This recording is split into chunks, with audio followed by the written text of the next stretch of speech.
So I'm Tami, Forman, the Executive Director of Path Forward. We're a nonprofit organization that works with companies to create mid-career internships, sometimes called returnships. I'm super excited about this panel. These are all people I wanted to meet, so this is the most fun thing for me to do. So I'm going to start with Ilene and tell us a little bit about Catalyst. Hi, let me have the mic. Yeah. Hi, I'm Ilene Lang, and I am the retired president and CEO of Catalyst. I thought you want? Yeah, so just tell us a little bit about what Catalyst is. Yeah. So Catalyst was founded in 1962 as a returnship program, I have to tell you, so we can talk more about that. But quickly morphed into looking at barriers that women face in the workplace. So our mission is advancing women into business leadership through workplace inclusion. And we talk regularly about workplaces that work for women, work for everyone. Yes, excellent. Hi, I'm Marci, Alboher, and I'm an author and I'm also a vice president at encore.org, and we're a national nonprofit. And our mission is to change the story of the second half of life. So we work at the intersection, I say, like aging, social change, and the intergenerational opportunities. So a lot of our work is around reframing our older population as problem solvers rather than a problem, and figuring out ways that older people can be part of making the world better for future generations by working alongside, for, and with younger generations. Hi everyone, my name is Lisa Stone, and in my day job I'm a financial advisor in private wealth at a firm called Bernstein. But in my volunteer life, I am the co-president of the New York chapter of Elevate, which is a global women's networking organization. And we support women at all stages of their careers and provide forums for networking, learning about all kinds of different topics. And I've been the organization was formerly known as 85 Broads. It started off as some of you may be more familiar with that name. It started off originally as a organization for female Goldman partners, and over the years morphed into include other firms, and now our focus is Elevate, which is the rebranding when Sally Krawczyk bought the organization, which I think was about 4 or 5 years ago. That's pretty much when I got more involved. And we are now very diverse in the fields of career fields. We have members from entrepreneurs, all kinds of professionals, and of course financial services. So thank you. Good morning, I'm Nakia James-Jenkins, the head of people and culture at Girls Who Code, which is a nonprofit that was started 6 years ago to teach 6th through 12th grader girls how to get more diverse in technology. So we actually introduce technology through our signature program, which is a 7-week summer emergence program for rising juniors and rising senior girls. And we then acclimated to after-school clubs. And so we have an after-school club, at least one, in all 50 states across the United States. And we will be launching in Canada, so I'm super excited. So that is who I am. That's great. Okay, so I'm going to start with you, Ilene. So Catalyst is one of the original organizations around women in the workplace, and really started the movement around that. How far do you think we've come, and what do you think, more importantly, it's going to take to ensure more gender representation and parity? So is this on? There we go. Thank you. Thanks. So Catalyst was founded in 1962, and if you compare where women are in the workplace today with where they were then, we've come a long way.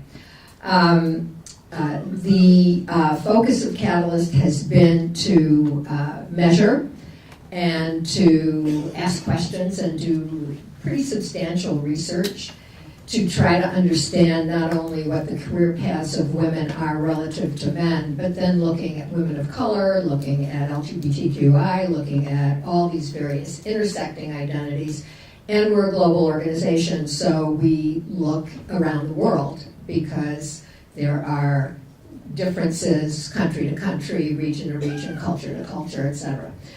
So what have we found? Well, when we were founded, and I mentioned that it was a returnship program, this was a movement, part of the women's movement in the 60s, to make it safe for women who were not working, who were college educated, who had children, who wanted to join the economy and contribute in some way, to work part-time. That was really what the first decade of Catalyst was about. And then moving forward, as women became more and more college educated, and then in the 70s and 80s were flocking into professional schools and joining the workforce in a very substantial way, the assumption was that naturally we would just get some experience and make our way inevitably into parity. And I graduated from college in 1965, so in full transparency, I'm 75 years old. I've had several careers over my lifetime. I have 3 adult children who are 41, 38, and 36. They waited till I retired until they had children, so my 3 3/4 grandchildren, the oldest is 2.5. So I now have a new career on granny duty all the time. That said, where have we come? So we started counting in the 90s because the concept of the glass ceiling emerged in the 80s. And that concept finally, it was formed around the idea that even though women were putting in time and performing, they weren't advancing. And the question was, why not? And so we did several things. In the early 90s, we started a census counting women representation on boards of directors and in senior leadership. Fast forward early on, at that time, there was one woman CEO in the Fortune 500. I think that's right. There was one.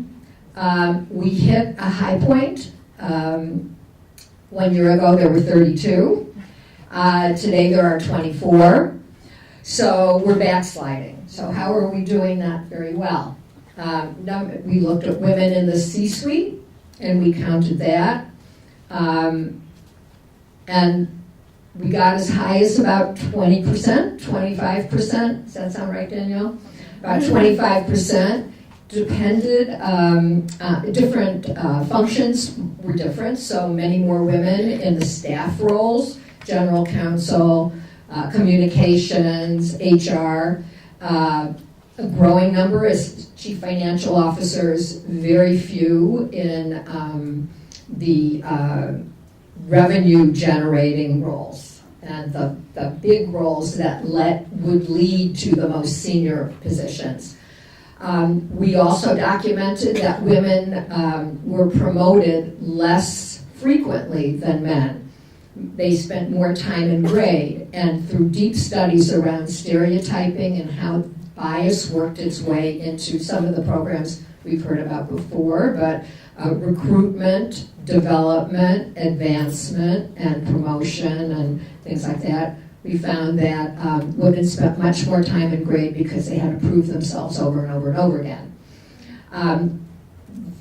A few months ago, 2 months ago, when Indra Nooyi stepped down from being CEO of PepsiCo, there was a big brouhaha across everybody was writing about it, and I was back at Catalyst for 6 months as interim CEO while the search was underway, and I did a lot of interviews, and I was stunned that the questions that I was asked were about, well, but she didn't have a woman's successor. And I said, well, there are 475 men running Fortune 500 companies, and how many of them have women successors? The onus is still being put on women to solve problems for women. And Catalyst has had a program based on research for 15 years now, looking at what role do men who have the power play in the advancement and building opportunities for women. So just, I could go on and on with statistics about all this and details, and I'm weaving in a little bit of my own editorial at the same time. But I would say that right now we're in a backsliding period. This is similar to the 90s, so some of you who are old enough to remember then, there was a lot of backlash in many different related areas. I started working professionally in 1965, and who would have thunk that in 2018 the two biggest issues about workplace would be one, sexual harassment, and two, a persistent gender pay gap. And all of these things are woven together. We know at Catalyst from our research that there is pervasive, systemic, structural, and cultural barriers that hold women back. That said, in many areas we're doing really well. So there was an article in yesterday's Times that documented 201 cases of men losing their powerful positions because of Me Too, and almost half of them have been replaced by women. So is that a positive that will be sustainable? I don't know, but I'm always looking for little bright spots, as you can imagine. So how else are we doing? Women of color are lagging just in an unacceptable way.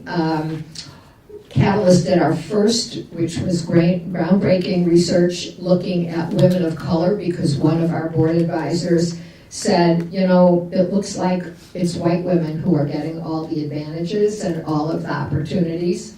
And take a look at women of color. And my predecessor at Catalyst was a force of nature, and she marched into CEOs' offices and said, you have to fund this, and they did.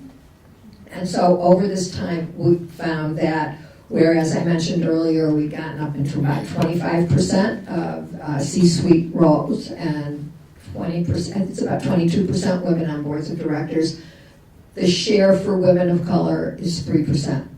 And it hasn't moved in 20 years. So we'll talk a little bit about what we can do as individuals, but this is not a level playing field, and in general, one of the most distressing things, I think, is that there's sort of a race to the bottom about the oppressed oppressing each other, as opposed to opening up the whole terrain for more inclusion and really addressing the barriers that are there in a systematic way. And there are many things Catalyst does that we could talk about. Yeah, and I think one thing to know about that is the research consistently shows it's not an ambition gap, right? Women, particularly mothers, report being even more ambitious than men, and women of color are much more ambitious than white women, like in terms of studies and surveys and things like that. So this is not a they just don't want it problem. That is persistently it's not not true. about fixing the women, it's about fixing the workplace. Yes, 100%. So, great, thank you. So Marci, I want you to first just say a little bit about what an Encore career is, but then what are the positives of, what makes that a positive or a negative experience for some folks? Sure, but if it's okay, I just want to comment on two things from the prior panel. So first of all, I'm 52 and I am coloring my hair. I'm overdue for coloring my hair, and every time I do that I debate whether I still want to do that, but we can do that in another conversation. I've given it up, we can talk. Okay, we have to talk about I'll bring that. you over to the dark side, or the light side. And before I get into the Encore career, I do have to say that the organization that I'm with, Encore.org, was founded by a visionary male social entrepreneur, Mark Friedman, who was referenced in the prior panel by Ruth Finkelstein, the story about the AARP discount and 2 kids. So that's my colleague, Mark Friedman. And I got inspired to do this work about what we call the encore stage of life, the second half of life, because of the pioneering work of Mark Friedman, who's always supported and promoted women in the way, but he was the lone nut in our space. And many, many followers have joined in his crusade to redefine what the second half of life can look like. And the language that he popularized, and then he coined the phrase, the encore stage of life and the encore career, and I eventually wrote a book on that subject, and I met Mark because at the time I was a journalist writing for the New York Times, and I interviewed Mark in 2007 when his book, Encore, Finding Meaning and Purpose in the Second Half of Life came out. I interviewed him, and a year later, I went to work with him. So, the encore career, as we define it, is a second act for the greater good. And this idea of second act for the greater good has kind of a double meaning in that we're looking at this enormous potential we have in the second half of life have been opened up as a new potential work stage where people are indeed having second, third, fourth acts. People are weaving their careers together in all kinds of ways.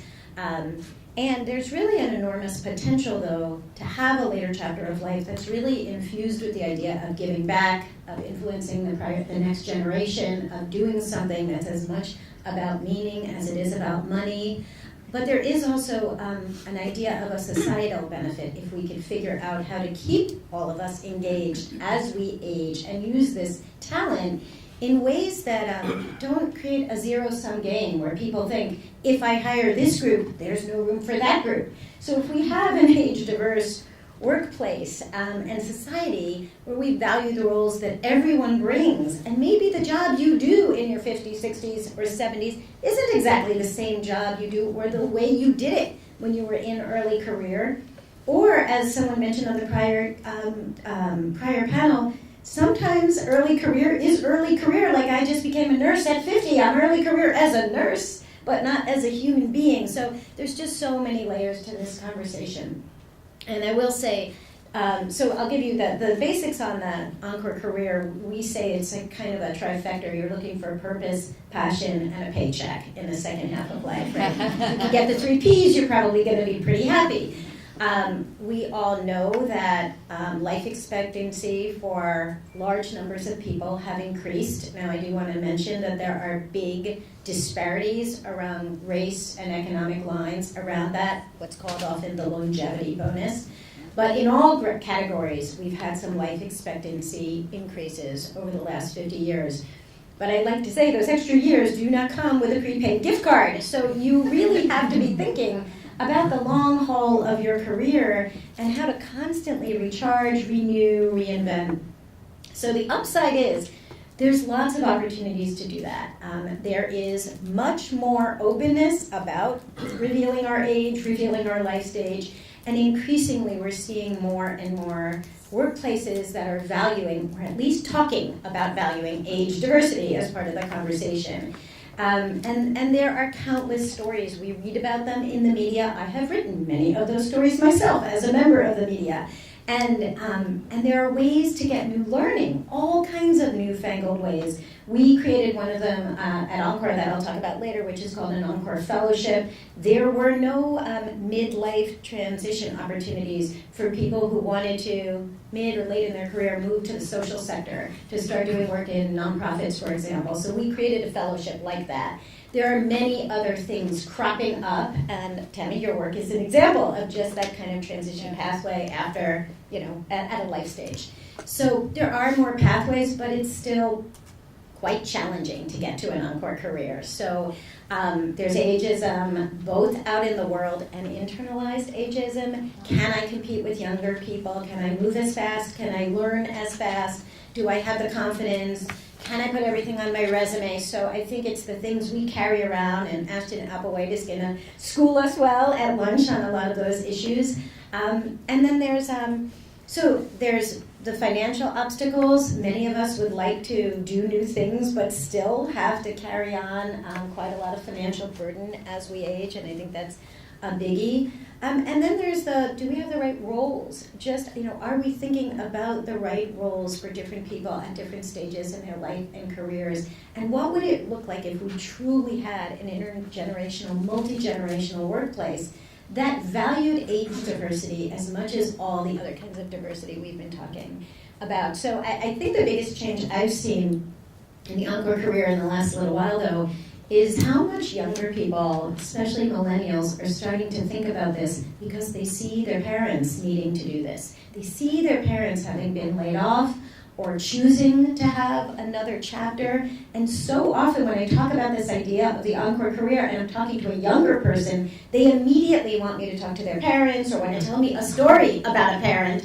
So I do think this has to be a conversation that everyone is interested in at all stages. Yeah, I run into a lot of people who say, like, oh, my mom took time off to take care of me, and that's, sort of the way they plug into what we do. Great. So Lisa, Elevate is a really amazing resource for women. So if you could talk a little bit about the services, but specifically, what differences have you seen in the needs of older women versus younger women in that support? Thanks.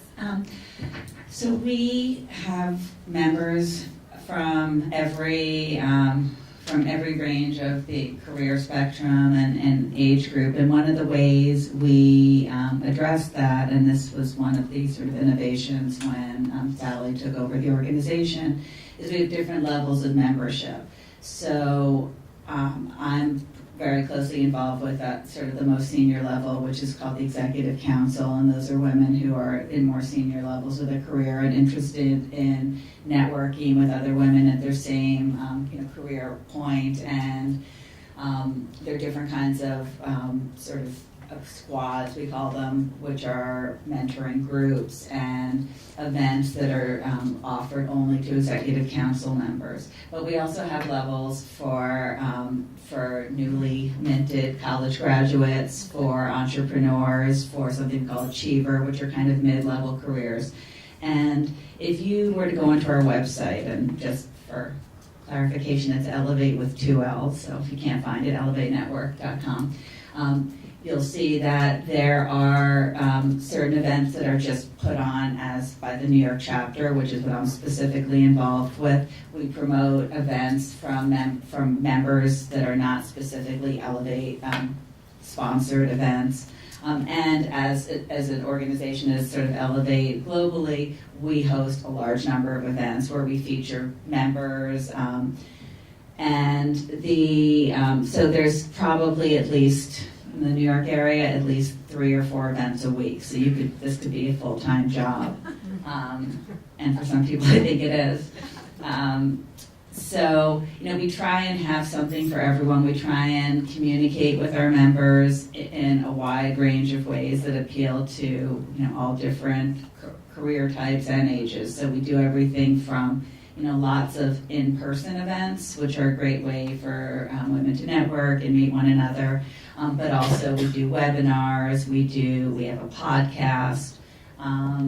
If you go into the website, we have we feature different members. So we really give our members a platform to meet other women, to promote their businesses, and to just be inspired by other members. That's awesome. Cool. Nakia, so Girls Who Code, which is so cool.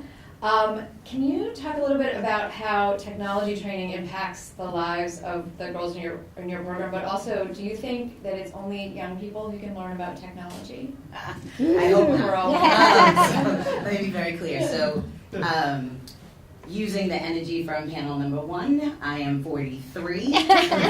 Clearly, I go natural, and I am not afraid to do that. So it took many years to get here. So I know that it's very interesting that we're talking about building an inclusive workplace, and I am the only HR person on the panel. And so that's interesting because I do believe that we are the foundation that actually creates the possibility of inclusion in organizations. I truly believe that, as I think everyone knows that know me, that I do people for a living. And so when I say I do people for a living, I think about people every day. How a policy will impact them, how our mission impacts the girls that we are teaching to code across the United States, how we enter Canada in a very inclusive and respectful way is super important to me as well. And so when I think about our mission and why I came over to Girls Who Code, it is because that we are focusing on changing, basically eliminating the gender gap in technology. And that's huge. That's not a small feat at all. And to be able to do that, then we have to build a work environment that actually supports that outcome.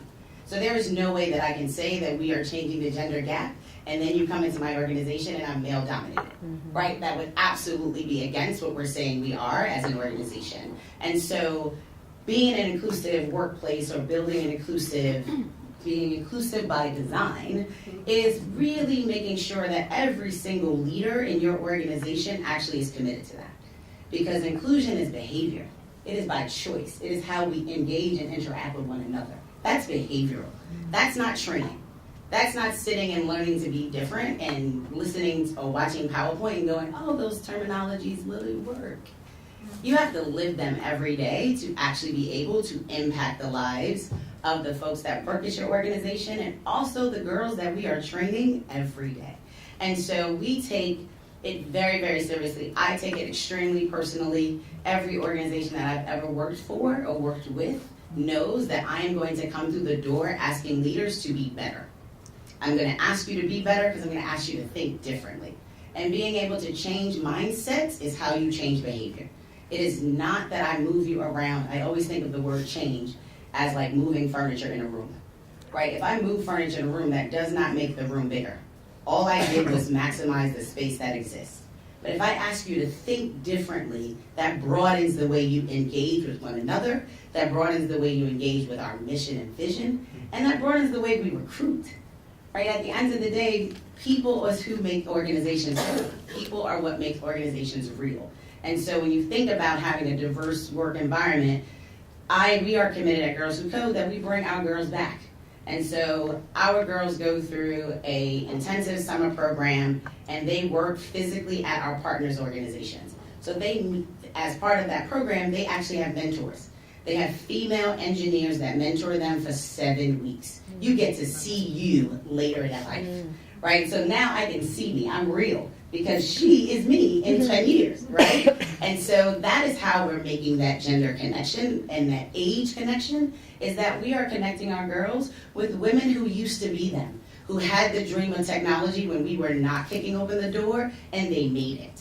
And so now, when you feel like the door is not opening, you have someone to actually make that phone call to actually help you open the door. Or to just say, I'm having a rough time in this computer science course. Because as we know statistically, there are a lot of young women who actually enter into computer science courses or degrees that don't complete them. Because they don't feel like they are wanted or welcomed in those programs. And now you have a mentor that you can call and say, how did you make it through this class? How did you make it through this particular program? You went to this school. Did you happen to have this professor? Right? We are making very intentional connections across ages, but you have to be intentional. You cannot become an inclusive work environment with not intent. If you don't work up every day, wake up every day thinking, if I implement this policy, how will it impact every single person in the organization? Then we are failing.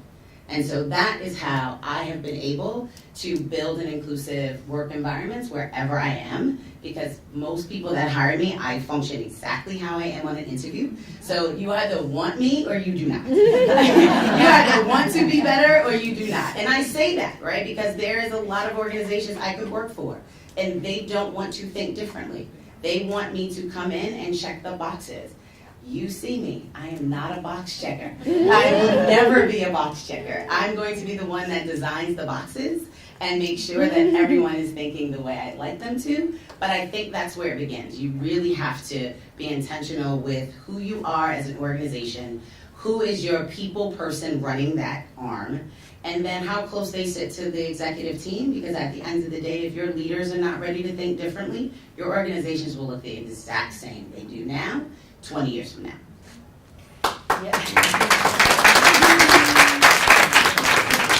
And met a female engineer once who said that she was in her class, there were only 2 women, so the professor just called them by the same name because he couldn't be bothered to remember 2 different names. Yeah. She's like younger than all of us, just to be clear about that, so that she was not an older woman by any means. All right, I'm going to do a quick lightning round because then I want to make sure we have time for questions. We don't have time for questions. We don't have time for questions. Okay. We are right at time. Yes. We are? Okay. 11:35. Okay. No? It's 11:30, huh? No, I'm so sorry. I mean, I can stop if you'd like me to, but that's what I thought. Okay, so we're gonna do a quick lightning round, and then y'all can ask some questions. So literally, I want a minute, guys. So the lightning round is, in one sentence, what are you personally doing to prepare for the modern workplace? Let's start at the end, so we'll go in the other direction. Personally doing. One, I mentor girls. I've been mentoring girls since I was 18. I am very committed, mentoring girls and young women, and now I've inherited executives as well. Because I truly believe it's mindset. Like if we can think differently, see ourselves differently, we can impact the world in a very different way. So that's my commitment. My commitment is to give back. Well, in my volunteer life, as I said, I am very involved with Elevate.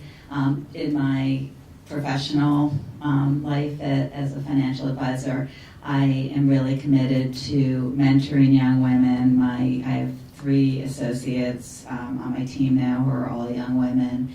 I'm really passionate about young women going into sales and other revenue generating, where there's an actual profit center associated with your name, so I'm very passionate about that. And as a mother of a daughter who is really excited about coding, by the way, because she had a wonderful female computer science teacher. She's applying an early decision to major in computer science. So I and also in my professional practice, I work with a lot of women, and I work with a lot of couples where the female is the breadwinner and is the one really who is serving as the CFO for the family. I'm kind of right there with these guys on mentoring. So my mentoring mantra, though, is I'm really interested in collecting mentors kind of up and down the life course. So I've got a lot of younger mentors these days, and a lot of mentors kind of ahead of me, recently retired people actually, who are my wise, sage advisors on so many parts of my life. And I would say in my at Encore, we've done a big job in the last 5 years or so in age diversifying our own workforce, because we were a lot of people kind of in the life stage that got really interested in this work, and we realized that if we need to walk the walk and actually have a lot of other generations feel and get involved in this work, so we've been doing that quite a lot at our own shop. So anyway, those are my 2 things. Well, I will beat on the mentoring drum too, but I've learned over the years from my own experience, and certainly from Catalyst research and effective practices, that sponsorship is probably the most important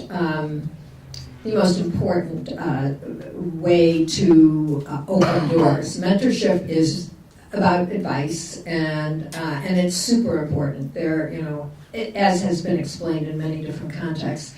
But getting somebody a chance, knowing them well enough to put them out there and put some of your own personal credibility on the line is probably the biggest game changer ever. And anybody who has ever succeeded, and this includes men, who think that they did it all on their own, are fooling themselves. So I do sponsor. I do find people. I'm not a professional executive search person, but I do make introductions. I do go on the line about these things. And at the same time, we've learned a tremendous amount about what it takes to get men to be champions for inclusion. And so I never lose an opportunity to hold a man accountable. And the third thing I want to say that I started to mention earlier is that the situation in the workplace and the barriers for women of color are just beyond belief. And so I bias myself towards promoting women of color in many situations where it's not a question of bias per se, it's I put more attention there for any organization that I'm involved in, either on a board or other kinds of things like that, because we really have to make a difference here to be an effective, pluralistic society that we definitely are in the US, even if there are people who are trying to pretend we're not. Yeah, one of my favorite expressions is that women need fewer mentors and more sponsors. So I think that's a true thing. For me, the thing I'm doing to prepare for the modern workplace, kind of on the same theme, but just networking aggressive. You know, like I will meet anyone. I will have a phone call with anyone. I met Sel and Leslie because they reached out. I was like, yep, absolutely, I will meet you. Tell me about what you're doing. Because it's people who hire people. And those are going to be, that relationship building skill is going to be the thing that's going to be important in the future. So, do we have someone who can do questions? Do we have a mic? We can probably grab one of these. Yes. We have, yeah. Okay. Right here. Good morning, Nakia. Oh. I love you. My name's Michelle and I'm from Toronto and I welcome you to Canada with open arms. So my question to you is, I'm exploring how to change mindset and raise consciousness in teams that are building AI solutions for ethical and humane AI. And so a big part of that is, of course, getting more girls to code and create AI, but I'm curious about your thoughts on what consciousness or mindset shifts would you tell the male teams, the male coders, that they need to focus on? That's great. That's a great question. I don't think in gender, so let me also say that. So I'm going to answer that question universally, because that's also where we get caught in the game, because women think and men think. We're not going to do that here. I would ask every programmer, coder, and designer if they've ever been excluded, right? To have them think about a time where they were not included, right? Because this becomes very personal to me, right? I speak to people from the people lens, right? And so regardless of what you do for a living, there was a time in your world where you wanted to be included and you weren't. There was a time when you wanted to engage in something and you were not invited to participate. That's how you change mindset. You actually ask folks to think about a time where they lived it. Because otherwise, it's their problem. Oh, that happened to you. Oh, it's never happened to you? You've always been invited? Then your world is different than the rest of us. And that's how I would ask. That's how I enter those conversations. I hope that's helpful. Yeah, that's great.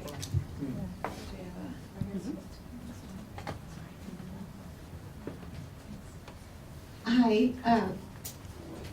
my name is Ilene Shura, and I want to pick up on your sponsorship. So I'm so happy that you guys talked about mentorship, and you guys talked about sponsorship. So I don't know how to contextualize this, but to say, it's not enough to say, oh, we need to get women to look for sponsors. We need to teach women how to engage in a sponsor relationship. So 2 other researchers and I wrote an academic article that's going to be published hopefully in the next month or so.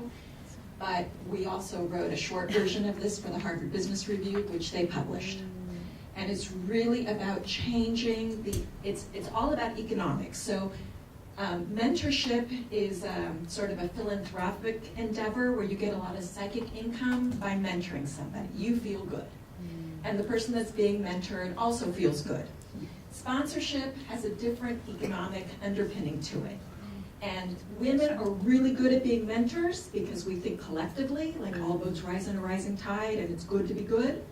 Men are really good at getting sponsor relationships because their economic underpinning, their mindset is, you scratch my back, I'll scratch yours. So inherent in the way that men, and the only reason I'm bringing up gender is because this has already been proven as a gender-specific behavioral trait, is that men engage in relationships that have an economic underpinning to it that is so fundamental that they don't even talk about it. It's just built into, I do something for you, and I know that you're gonna owe me. And I know that you know that, and you know that I know that you know. Women do not operate that way. And for us to make a difference, we need to teach women, and I'm sorry I'm going against what the theme is, that we don't have to change women, we have to change the workplace. But the workplace is the way it is, and if we're gonna succeed, we gotta change it from the inside. We gotta be in there to change it. And to get in there, we have to start thinking the way the system thinks. We need to teach women, and I'm sorry, I'm like passionate about this. We need to teach women how to engage in those kinds of conversations and use the language that sets up a sponsorship relationship. Yeah. You do something for me, and I promise I'll do something for you as soon as I can. Women don't think that way because we don't like to make promises that we can't deliver on. Right. So I think that to really make a difference, we need to change the mindset about those kinds of underlying economic relationships that get women sponsors. Yeah. And once we get a sponsor, we can get in the door and we can start making changes from the inside. Right. So that's my. I think we have a question back here. Could I Yes, just follow comment? up on that. Well, I mean, if we're gonna, let's let the Could I just panel comment comment? on that. Yeah, go ahead. Could I'd like to comment. Just flip it on. Yeah, so there's, I get what you're talking about, and I would just say this, that there's plenty of research that shows that women who advocate on their own behalf are penalized, and therefore, and women who behave like men are penalized, and that there are enough structures in place that are barriers to the kind of thing that you're suggesting, that I think that there has to be a different way. And that's why in an organization, and I was really glad, Nakia, that you talked so much about HR as being sort of the vanguard around these things.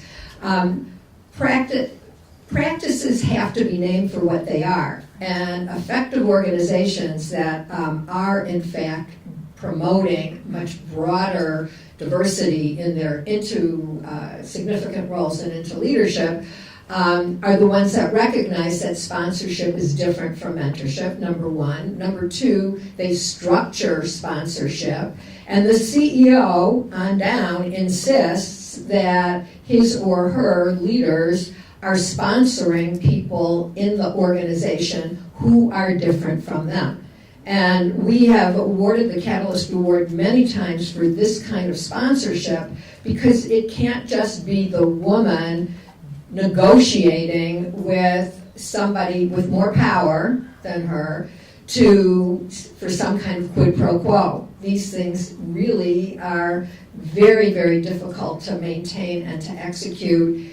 And honestly, and they're not as effective as being in an organization where this takes place every day because the people with the power are incentivized and held accountable for delivering on these kinds of results. So, it's one thing to play into the system, but the system doesn't work for a vast number of people. The system needs to be changed, and organizational change and culture change are more than just teaching people how to do one thing. Sorry for that I think rebuttal here, but no, I think we underestimate the power of incentives. So Intel is famous for this, right? And I just actually saw their chief diversity officer on a different panel in a different city talking about the way they made the bonuses of the executives dependent in part on their diversity numbers. And like when you All start to make it companies do that. so much more effective when you make it about how your paycheck shows up.